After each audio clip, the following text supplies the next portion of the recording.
देखो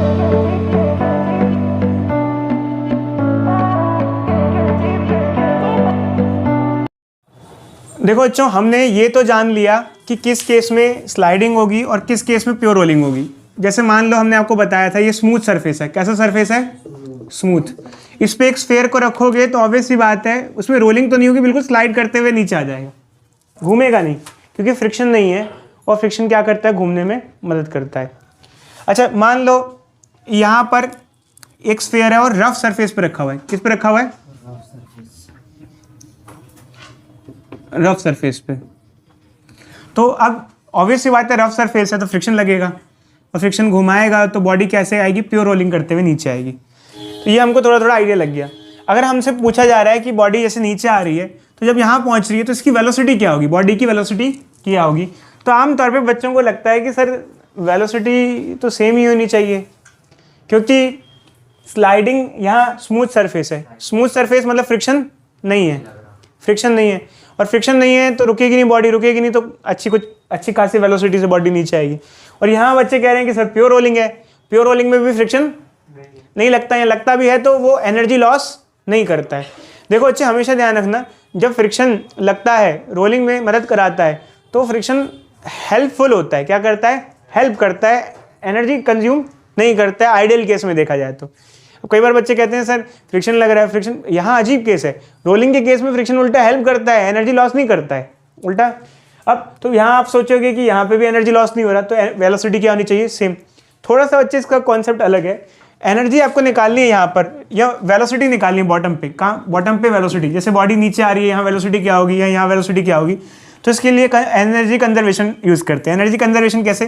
देखो, बॉडी नीचे, ऊपर से नीचे आ रही है, तो ऊपर से नीचे जब बॉडी आएगी तो पोटेंशियल एनर्जी किस में कन्वर्ट होगी? काइनेटिक एनर्जी में। तो स्मूथ सरफेस हो तो इसमें हम ऐसे निकाल लेंगे, और ये जो वेलोसिटी आ जाएगा वो क्या आ जाएगा? √2gh, ये आ जाता है। चाहे डिस्क स्लाइड कर रही हो, चाहे रिंग हो, चाहे स्फीयर हो, कोई सी भी बॉडी स्लाइड कर रही हो, हमारे पास सभी केस में अगर स्लाइडिंग बॉडी है तो आंसर क्या रहेगा? सेम रहेगा। बट मान लो बॉडी रोल करते हुए आए तो फिर क्या फ़र्क होगा? अब रोल करने में ना थोड़ा सा फर्क होता है बच्चों। रोलिंग मोशन दो मोशन से मिलके बना होता है। कौन कौन सा मोशन? Translatory plus rotation. अब होता क्या है, जब बॉडी रोल कर रही होती है इसके अंदर दो मोशन होते हैं, ट्रांसलेटरी मोशन भी और रोटेशन मोशन भी। तो उसके अंदर काइनेटिक एनर्जी भी दो होंगी, एक तो काइनेटिक एनर्जी ट्रांसलेटरी और एक kinetic energy rotational. Translatory kinetic energy क्या होती है बच्चों? ½ mv²। और रोटेशनल काइनेटिक एनर्जी हमने आपको बताया था ½ I⍵²। तो काइनेटिक एनर्जी यहाँ पर हो जाती है 2। तो अगर हमको यहाँ पर, जैसे हमने यहाँ पोटेंशियल एनर्जी को काइनेटिक एनर्जी के बराबर इक्वेट करा दिए। क्यों कराया था? क्योंकि स्लाइडिंग में सिर्फ ट्रांसलेटरी मोशन होता है, बॉडी सिर्फ स्ट्रेट लाइन चल रही होती है, घूम नहीं रही होती है। बट यहाँ आपको क्या करना पड़ेगा? अगर यहाँ ही सेम करना हो आपको, तो आप mgh को किसके साथ इक्वेट कराओगे? ½ mv² प्लस ½ I⍵² से इक्वेट कराओगे, तब जाके आपका आंसर आ पाएगा। समझे बच्चों? अब इसके कुछ क्वेश्चन हैं, अभी हम देखते हैं, आप लोग इसको लिखो और करते हैं इंपॉर्टेंट क्वेश्चन। देखो बच्चों, अगर कोई बॉडी इंक्लाइन प्लेन पे नीचे आ रही है, तो अगर स्लाइड करते हुए नीचे आ रही है, कैसे आ रही है? स्लाइड करते हुए। तो हमने आपको बताया था स्लाइड करते हुए नीचे आ रही है तो सीधे सीधे वेलोसिटी क्या होती है? √2gh। ये हमने आपको साफ बताया। इसमें तो कोई दिक्कत ही नहीं है, स्लाइडिंग के केस में ही होता है। अब रोलिंग के केस में क्या होता है? इधर देखो बच्चों, रोलिंग के केस में क्या होता है? अगर बॉडी, क्योंकि वैसे स्लाइडिंग हमारे लिए इंपॉर्टेंट नहीं, रोलिंग ज़्यादा इंपॉर्टेंट है। रोलिंग करते हुए बॉडी नीचे आ रही है तो मैंने आपको बताया था पोटेंशियल एनर्जी किस किस में कन्वर्ट होती है? ट्रांसलेटरी काइनेटिक एनर्जी में और रोटेशनल काइनेटिक एनर्जी में। अब यहाँ पर क्या होता है बच्चे, आप चाहो तो इसको सिंप्लीफाई कर सकते हो। कैसे? देखो यार, V = क्या होता है? ω/r। और ओमेगा क्या होता है? V/r। ओमेगा क्या होता है? V/r। तो इस इक्वेशन में हम ओमेगा की जगह अगर V/r पुट कर दें तो ये फॉर्मूला क्या बन जाएगा? mgh ½ mv² प्लस ½ I की जगह I, ω² की जगह क्या हो जाएगा? V²/r²। ठीक है बच्चों? अब एक काम करो बच्चे, अगर आप चाहो तो मोमेंट ऑफ इनर्शिया को चाहो तो आप रेडियस ऑफ गायरेशन की फॉर्म में भी लिख सकते हो। क्या होता है? अगर I को क्या लिख सकते हो? mk²। देखो वैसे तो मैं फिर से कह रहा हूँ, मैं रेडियस ऑफ गायरेशन वाला फॉर्मूला इतना प्रेफर नहीं करता हूँ, और मैं आपको जो क्वेश्चन कराऊंगा उसमें मैं रेडियस ऑफ गायरेशन यूज़ नहीं करूंगा, ये तो डेरिवेशन का टाइप है। मैं जब आपको क्वेश्चन कराऊंगा तो कुछ नहीं यूज़ करूंगा ऐसा। तो अगर मान लो हमने ऐसा यूज़ कर लिया तो ये फॉर्मूला क्या हो जाएगा, हाफ एम वी स्क्वायर। अभी बस अब देख लो, क्योंकि क्वेश्चन में हम इसको यूज़ नहीं करेंगे, हम डायरेक्टली करेंगे हाफ एम के square V square by R square. यहाँ एम कॉमन ले लोगे तो एम से एम क्या हो जाएगा बच्चों, कट जाएगा, ठीक है। और अगर आपको मान लो वेलोसिटी निकालनी है, क्या निकालनी है, वेलोसिटी, तो वेलोसिटी को आप क्या कर लोगे, वेलोसिटी को क्या ले लोगे आप, कॉमन ले लोगे। अच्छा, यहाँ इस LHS में क्या आ जाएगा, लेफ्ट हैंड साइड में क्या आ जाएगा, क्या आ जाएगा GH, और इधर क्या आ जाएगा, मान लो v स्क्वायर बाय 2 कॉमन ले लिया हमने, क्या आ गया 1 plus v square by 2 k square by R square. आपको वेलोसिटी निकालनी है, इसको इधर भेज दो, इसको नीचे भेज दो, क्या हो जाएगा बताओ, v स्क्वायर क्या हो जाएगा 2gh upon 1 plus k square by R square. ये तो वेलोसिटी का स्क्वायर, अगर वेलोसिटी निकालें तो क्या हो जाएगा under root 2gh 1 plus k square by R square. ये वेलोसिटी एट बॉटम का डेरिवेशन है। ऑल दो मैं डेरिवेशन यूज़ नहीं करता, मैं डायरेक्टली इसी फॉर्मूले से, सुनो, मैं इसी फॉर्मूले में आई की वैल्यू और ओमेगा की वैल्यू डायरेक्टली पुट करके इसको सॉल्व करता हूँ, ठीक है।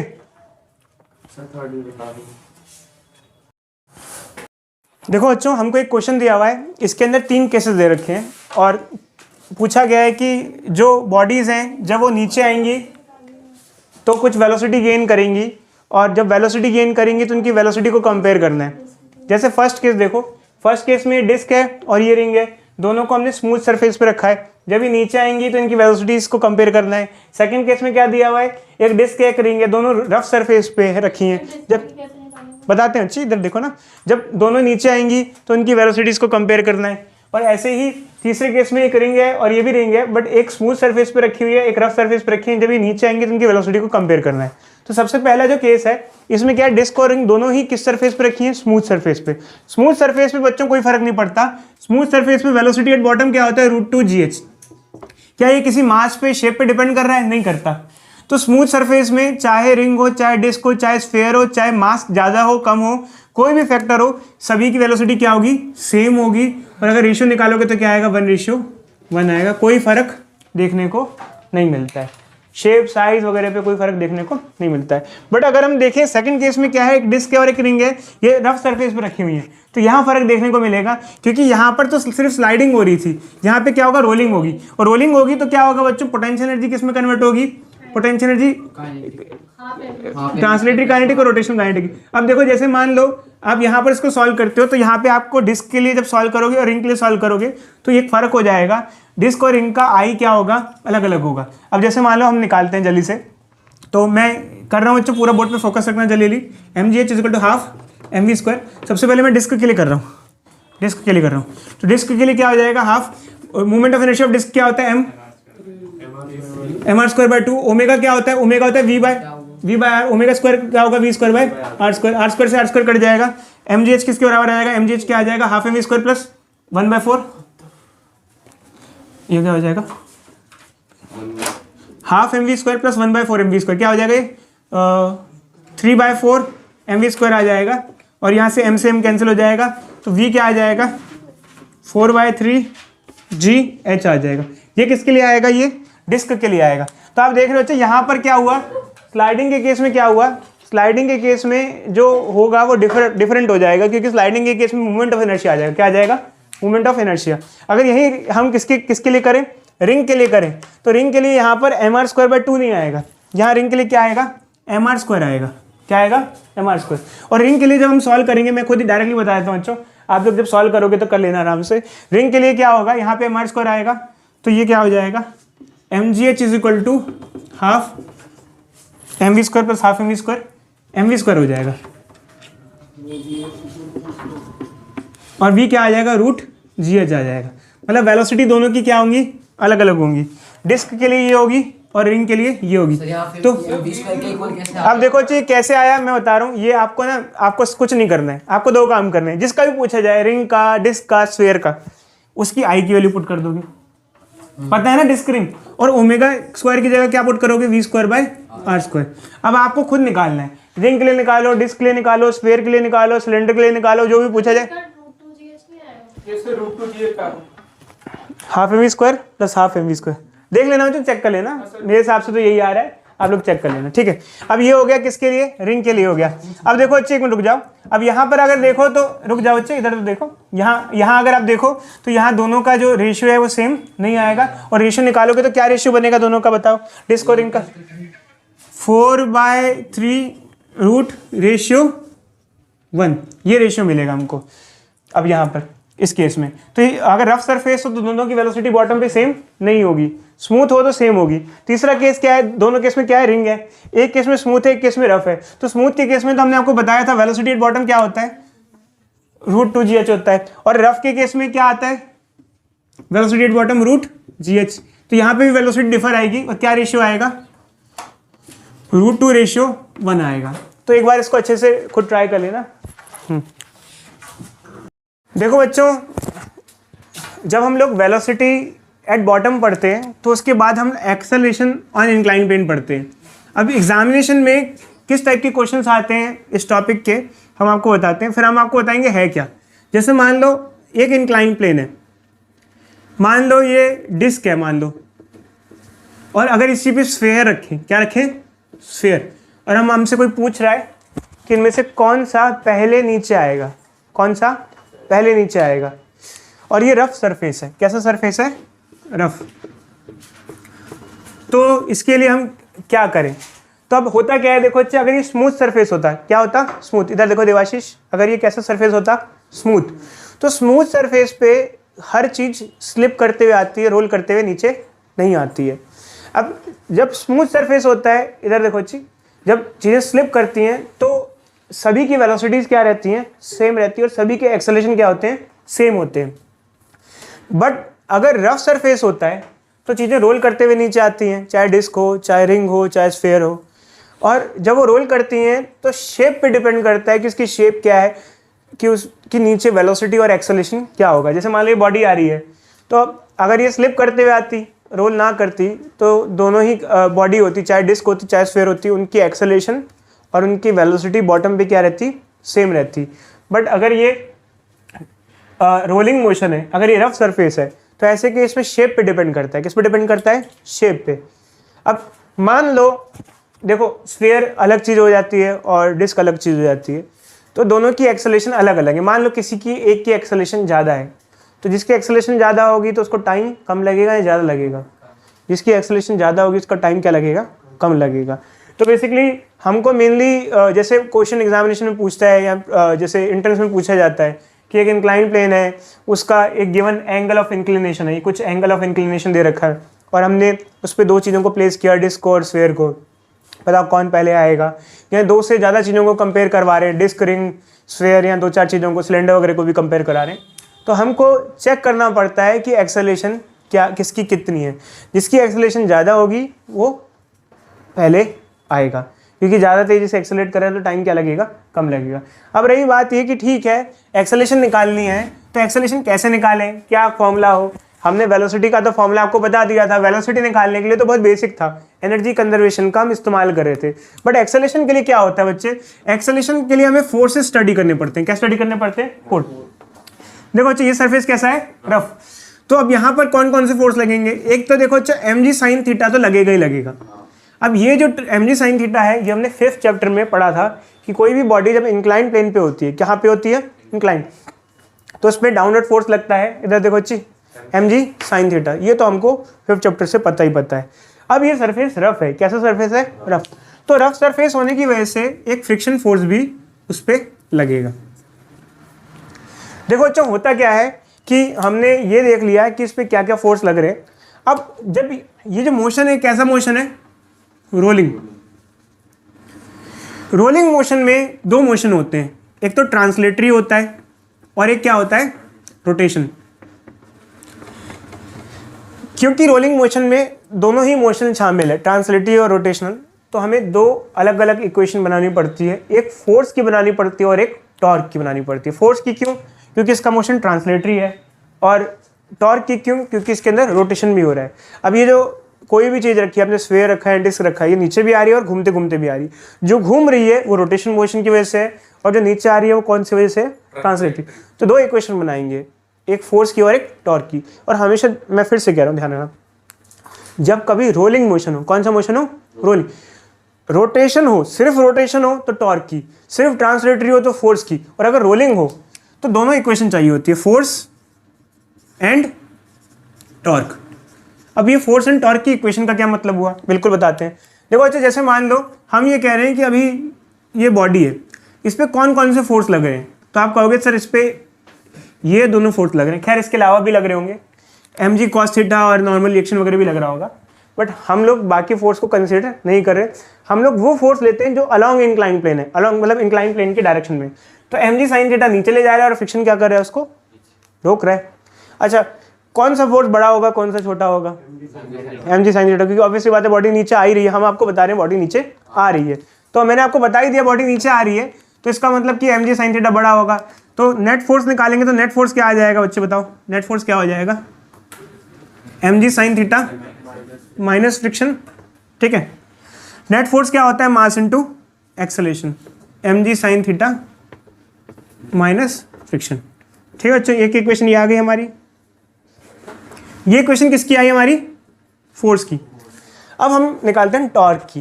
देखो जब ये बॉडी नीचे आ रही है तो ये नीचे तो आ रही है बट घूमते घूमते नीचे आ रही है।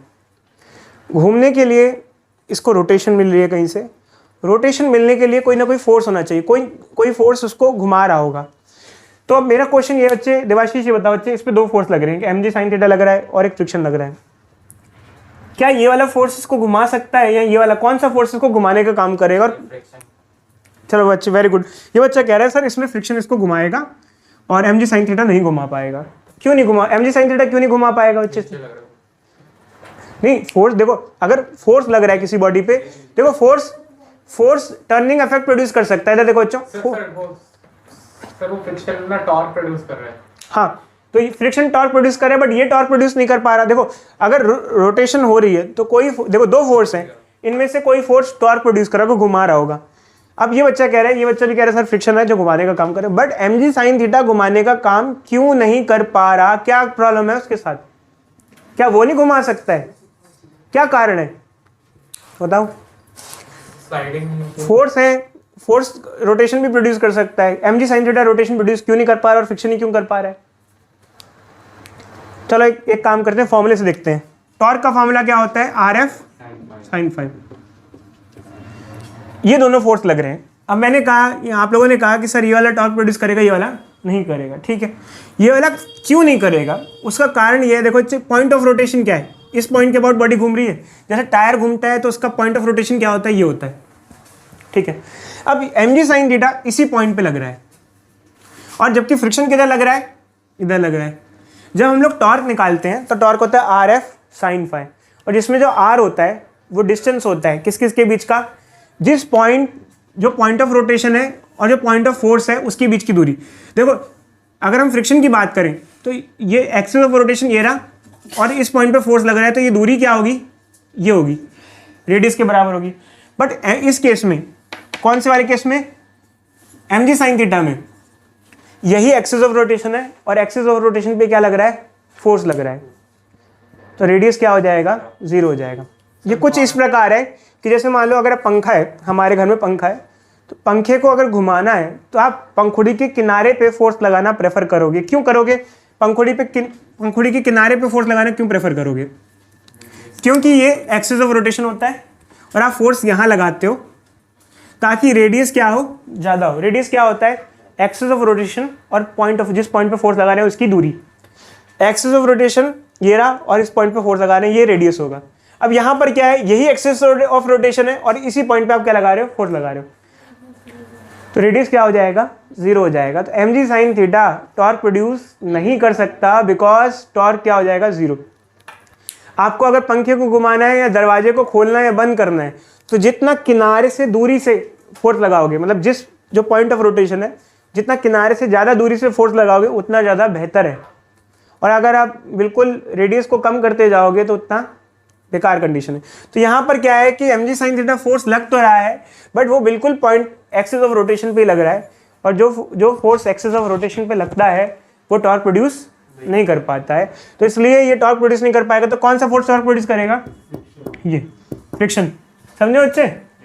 मैं इसका एग्जांपल सीधे सीधे से ये है कि एक दरवाजा है, अगर आपको इसको खोलना है तो आप हैंडल पे फोर्स मत लगाओ, उसके कब्जे पे फोर्स लगाओ। कहाँ लगाओ? कब्जे। कब्जा मतलब वो जो होता है ना किनारे पे, बिल्कुल, और किनारे पे पूरा घूसा भी मार दो, दरवाजा किनारे से उखड़ आएगा, बट वो जो फोर्स है वो किसी काम का नहीं है, क्योंकि आपको किनारे पे फोर्स नहीं लगाना है जिस पॉइंट के अबाउट बॉडी घूम रही है।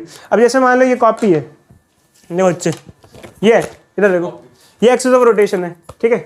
यहाँ फोर्स लगाने से कुछ नहीं होगा, ये देखो, इधर देखो, इधर देखो, यहाँ फोर्स लगाने से कुछ नहीं होगा। लगाना है तो कहाँ लगाओ? यहाँ लगाओ। रेडियस देखो, ये एक्सिस ऑफ रोटेशन है, यहाँ लगाओगे तो बॉडी क्या करेगी? घूमेगी, क्योंकि ये एक्सिस ऑफ रोटेशन है, ये रेडियस है। अब यहाँ फोर्स लगाओगे तो कुछ होगा, और ये फोर्स एक्सिस ऑफ रोटेशन पे ही लग रहा है। जो फोर्स एक्सिस ऑफ रोटेशन पे लगता है वो फोर्स रोटेशन मोशन प्रोड्यूस नहीं कर सकता। दरवाजे के कब्जों पे फोर्स नहीं लगाना, किनारे पे नहीं लगाना, कहाँ लगाना है? हैंडल पे, जो हैंडल काफ़ी ज़्यादा दूर होता है। तो ये बच्चे है, तो टॉर्क निकालते हैं। तो टॉर्क क्या होगा बच्चे? टॉर्क क्या होगा? R F. रेडियस क्या होगा? आर, और फोर्स क्या होगा? Friction force. एंगल कितना हो जाएगा? ये 90 डिग्री हो जाएगा, ये रेडियस और फोर्स में। तो टॉर्क ये हो गया। टॉर्क को हम क्या लिख सकते हैं बच्चों? टॉर्क का एक फॉर्मूला होता है आई अल्फा, ठीक है। देखो बच्चों, हमने पढ़ा है V equal to omega R, एक एक्सप्रेशन पढ़ा था अपने 4th चैप्टर में, ये relation between linear velocity and angular velocity था। अगर हम इसको डिफ्रेंशिएट कर देते हैं तो ये आ जाता है A equal to alpha R. कैसे आया? देखो, वेलोसिटी को डिफ्रेंशिएट करोगे तो एक्सेलेरेशन आ जाएगा, और एंगुलर वेलोसिटी को डिफरेंशिएट करोगे तो क्या आ जाएगा? Angular acceleration. तो अगर आप यहाँ से चाहो अल्फा की वैल्यू, तो अल्फा की वैल्यू क्या हो जाएगी? A by R. तो अगर आप चाहो तो A by R value put कर सकते हो, और यहाँ पे अल्फा की value A by R put कर दोगे तो क्या हो जाएगा? A by R into F. और एक काम करो, जैसे यहाँ से अगर F की वैल्यू निकालना चाहो तो इसको नीचे भेज दो, तो फ्रिक्शन कितना हो जाएगा बोलो बच्चे? IA by R square. अब मेन बात यह है कि हमने दो इक्वेशन तो बना ली है, बट इस दो इक्वेशन का करें क्या? देखो यार, ऑब्वियस सी बात है, दो इक्वेशन का मतलब यही होता है कि एक इक्वेशन से वैल्यू निकालो और दूसरे में क्या कर दो? पुट कर दो। अब हम क्या करने वाले हैं? हमने यहाँ जो फ्रिक्शन की वैल्यू निकाल ली है वो इस इक्वेशन में पुट कर देंगे। अब इस इक्वेशन में अगर हम फ्रिक्शन की वैल्यू पुट कर देते हैं, फ्रिक्शन की वैल्यू क्या कर देते हैं बच्चों? ये फ्रिक्शन की वैल्यू यहाँ पुट कर देंगे, क्या आ जाएगा बोलो? M A is equal to M G sine theta minus I A by R square. अब देखो हमें क्या निकालना है बच्चों? क्या निकालना है? एक्सेलेरेशन। पता बच्चे कैसे निकालूं ये एक्सप्रेशन में? एक्सेलेरेशन कैसे निकालूं? इसमें आई में वो वैल्यू पुट करना है। नहीं, अब हो तो क्या, पुट तो कर दिया फाइनली। अब एक्सेलेरेशन, अब यहाँ से एक्सेलेरेशन कैसे निकले? देखो, एक्सेलेरेशन वाले को इधर ले जाओ और कॉमन ले लो, I A by R square M G sine theta. क्या करेंगे यहाँ से? ए को कॉमन ले लेंगे। ए को कॉमन लेके क्या करोगे बताओ? बाकी को क्या करोगे? बाकी को उधर भेज दोगे, तो एक्सेलेरेशन की वैल्यू आ जाएगी। तो जैसे मान लो, यहाँ से मान लो मैं ए को कॉमन लेता हूँ, क्या आएगा बच्चे बताओ? ए को common M plus I by R square, M I by R square into A is equal to क्या आ जाएगा? M G sine theta. और यहाँ से ए क्या आ जाएगा? A is equal to M G sine theta upon M by R square, ये आ जाएगा। तो ये एक्सप्रेशन होता है एक्सेलरेशन का। इसमें हमने दो इक्वेशन यूज़ की, एक फोर्स की और एक टॉर्क की, उसे सिंप्लीफाई किया। इंपॉर्टेंट है बहुत ज़्यादा, ठीक है। देखो बच्चों, हमें एक क्वेश्चन दिया हुआ है कि एक इंक्लाइन प्लेन है, उस पर जो उसका जो एंगल ऑफ इंक्लिनेशन है वो कितना है? थीटा है। तो अब इसमें क्या है कि हमने मान लो एक डिस्क को और एक रिंग को यहाँ रखा, तो बेसिकली वो रोल करते हुए नीचे आएगी। और क्वेश्चन में पूछा गया है कि कौन जल्दी नीचे आएगी। तो ऑब्वियसली बात है, जिसकी एक्सेलरेशन ज़्यादा होगी वो जल्दी नीचे आएगी। अब अगर आपको एक्सेलरेशन निकालनी है तो एक्सेलरेशन के लिए आपको क्या करना है? इस फॉर्मूले में मोमेंट ऑफ इनर्शिया पुट करना है, चाहे डिस्क का हो चाहे रिंग का हो। तो अगर हम डिस्क की बात करें, डिस्क के लिए क्या पुट करेंगे? डिस्क के लिए क्या हो जाएगा? आई क्या हो जाएगा? M R square by 2। और रिंग के लिए क्या हो जाएगा? आई क्या हो जाएगा? M R square. तो मैं अभी पुट नहीं कर रहा बच्चों, आप लोगों में पुट कर दिया होगा। तो अगर मान लो मैं डिस्क के लिए करूं, आप लोग खुद कर रहे होगे और कर दिया होगा आप लोगों ने। तो यहाँ जैसे आप पुट करोगे mr²/2, तो r² से r² क्या हो जाएगा, कैंसिल हो जाएगा। जैसे आप mr² पुट करते हो तो ये यहाँ से ये r² और ये r² क्या हो जाएगा, कैंसिल हो जाएगा। यहाँ पे भी तो यहाँ पर क्या आएगा बच्चे, डिस्क के लिए क्या हो जाएगा, यहाँ पर डिस्क के लिए क्या आ जाएगा, यहाँ पे 3/2 m हो जाएगा। यही आ रहा है नीचे, और m से m कैंसिल हो जाएगा। मैंने एक्चुअली मन में कैलकुलेट कर लिया। और रिंग के लिए क्या होगा, रिंग के लिए क्या होगा, रिंग के लिए mr² हो जाएगा 2m हो जाएगा रिंग के लिए, mg sin theta upon 2m, g sin theta by 2 आ जाएगा। तो देखो अच्छे इसमें से किसका एक्सेलरेशन ज़्यादा आ रहा है, देख लो अच्छे किसका ज़्यादा आ रहा है। 2/3 बड़ा होता है, 1/2 बड़ा होता है, 2/3 बड़ा होता है। डिस्क की एक्सेलरेशन क्या आ रही है बच्चों, ज़्यादा आ रही है। तो अगर डिस्क की एक्सेलरेशन ज़्यादा होगी तो डिस्क पहले नीचे पहुंचेगी रिंग के कंपैरिजन में। तो देखो बच्चे 2/3 बड़ा होता है हाफ से, ठीक है। अब ये क्वेश्चन हमारा कंप्लीट हो गया। पुट करने में तो कोई दिक्कत नहीं है, पुट करके दिखाऊं मैं, कितना कर सकते हो ना बच्चे पुट, ये तो नहीं कहोगे सर पुट करके दिखा दो। चलो सेकंड क्वेश्चन क्या है बच्चे, सेकंड क्वेश्चन में क्या दिया हुआ है, रिंग है और रिंग एक बार स्मूथ सरफेस पे रखी है, एक बार रफ सरफेस पे रखी है इंक्लाइन प्लेन पे, और जो दोनों इंक्लाइन प्लेन है उनका एंगल ऑफ इंक्लिनेशन सेम है।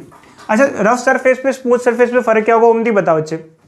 एक रिंग ली हमने, एक बार इसको रफ सरफेस पे रखा, और एक वही रिंग ली एक बार स्मूथ सरफेस पे रखा। ओमदीप से पूछा है ना, इधर देखो बच्चे, देखो बच्चे इधर देखो। तो जब हम लोग स्मूथ सरफेस पे रखेंगे तो क्या होगा, और रफ पे रखेंगे तो क्या होगा,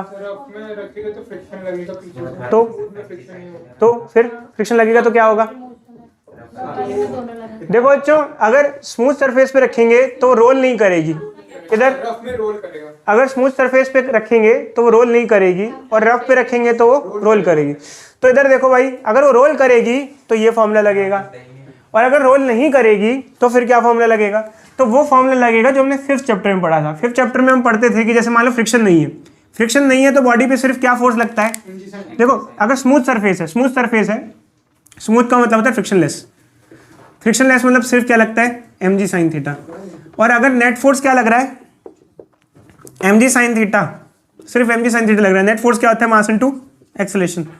तो अगर फ्रिक्शनलेस सरफेस होता है तो उस केस में एक्सेलरेशन होता है g sin थीटा। शायद आपको याद हो या ना हो बच्चों, तो एक्सेलरेशन कितना आ जाता है, g sin थीटा आ जाता है। तो ये देखो हमने रिंग के लिए फ्रिक्शन वाले सरफेस पे तो निकाल ही लिया है। फ्रिक्शन वाले सरफेस पे कितना होता है, g sin थीटा बाय 2, जिस केस में फ्रिक्शन हो। रोलिंग होगी तो ये होगा, और अगर रोलिंग नहीं होगी तो ये होगा। ठीक, हमसे क्या पूछा गया, अभी हमें पूछा कुछ नहीं गया। मान लो ये पूछ रहे एक्सेलरेशन का रेशियो बताओ, स्मूथ बाय रफ का रेशियो बता दो। तो देखो ये स्मूथ है और ये क्या है, रफ है, ये रफ का केस है। तो अगर हमें acceleration in smooth, acceleration rough निकालना है तो स्मूथ क्या हो जाएगा, g sin थीटा, और रफ क्या हो जाएगा, g sin थीटा बाय 2।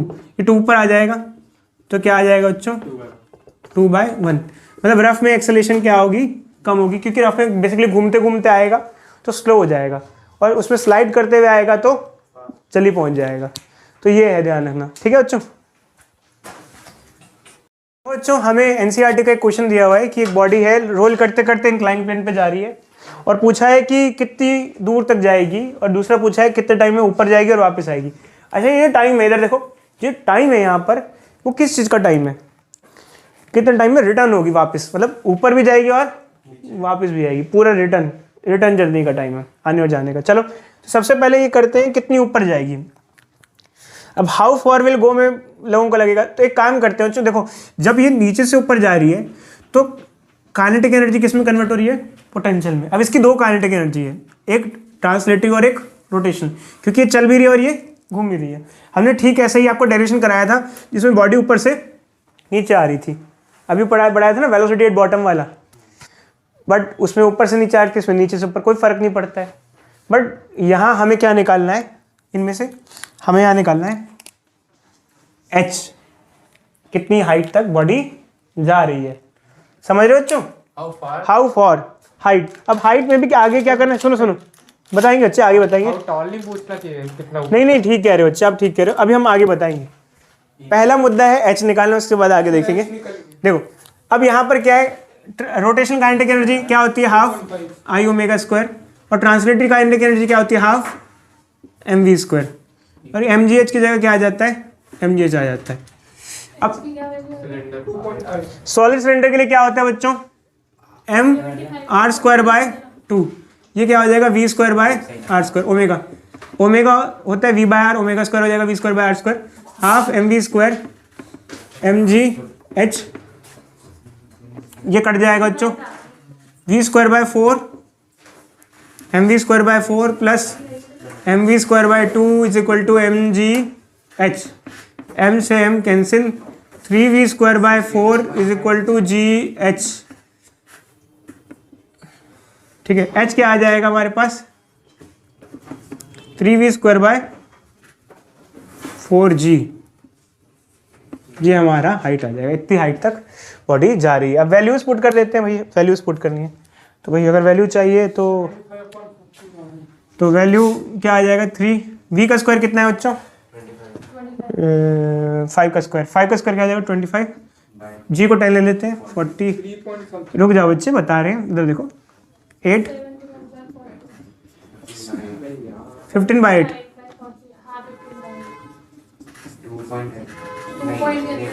अब देखो बच्चों कई बच्चों को लगता है शायद यही आंसर होगा, हाइट नहीं पूछी है, हाउ फॉर पूछा है।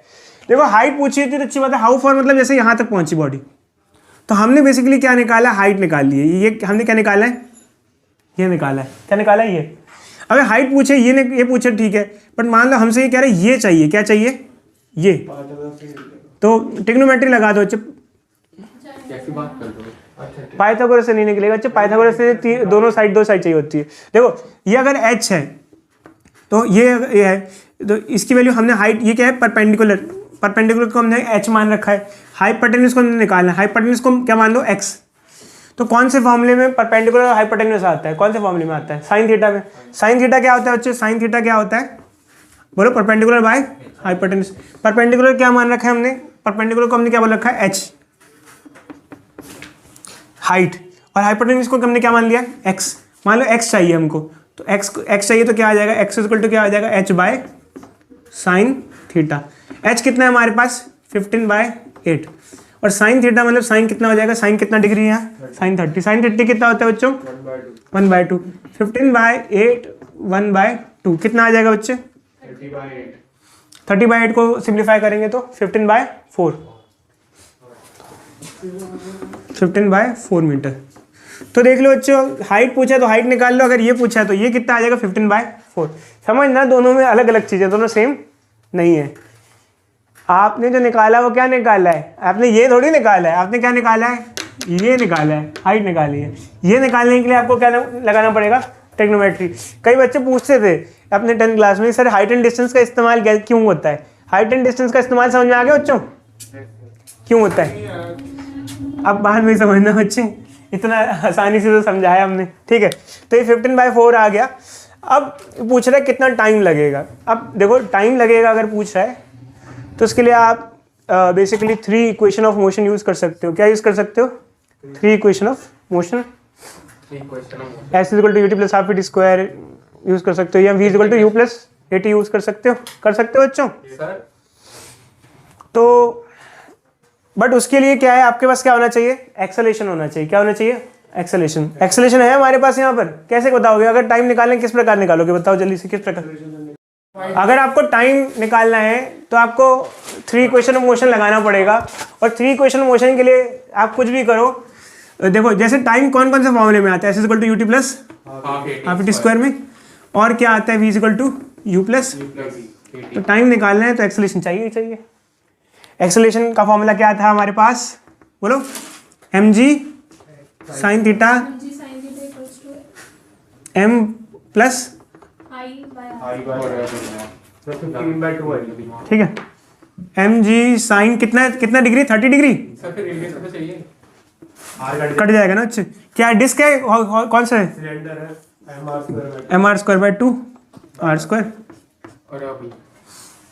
क्या आ जाएगा एक्सेलेरेशन, mg साइन 33/2m, 2 को ऊपर भेज दो, m से m कैंसिल कर दो, 2/3g को ले लो, 10 साइन 30 क्या हो जाएगा 1/2 हो जाएगा, 10/3 मीटर पर सेकेंड स्क्वायर। अब क्या लगा देंगे, ये लगा दें, v इक्वल टू वेलोसिटी लगा दें।